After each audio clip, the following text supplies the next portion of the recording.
আসসালামু আলাইকুম, সবাই কেমন আছেন? আলহামদুলিল্লাহ আমিও ভালো আছি। অনেক দিন পর আপনাদের সাথে আবার নতুন ভিডিও নিয়ে হাজির হলাম। কিছুদিন আগে বড় খালাকে দেখতে গিয়েছিলাম। বড় খালা খুবই অসুস্থ। আপনারা সবাই ওনার জন্য দোয়া করবেন যেন উনি খুব তাড়াতাড়ি সুস্থ হয়ে ওঠে। কেন জানি না বড় খালার এই ছোট্ট বাড়িতে গেলে আমার খুবই ভালো লাগে। খালার চারিদিকে গাছপালা, ঘেরা বাড়ি। এই ছোট্ট বাড়িটাতেও যেন খালার খুব সুখকে ঘিরে আছে। ছোট খালাতো ভাই গাছ থেকে বিভিন্ন ধরনের ফল পেড়ে দিচ্ছিল, আমরাও মজা করে খাচ্ছিলাম।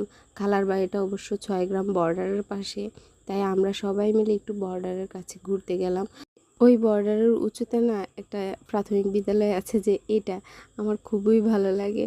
দেখতে খুবই সুন্দর। এই মনোরম পরিবেশে, একটা শান্ত শিষ্ট পরিবেশের ভিতরে একটা স্কুল পড়ার আগ্রহটাই অন্যরকম জায়গায়। পরিবেশটা সত্যি অনেক সুন্দর, যে কারো মন কেড়ে নেবে এই পরিবেশটা দেখলে।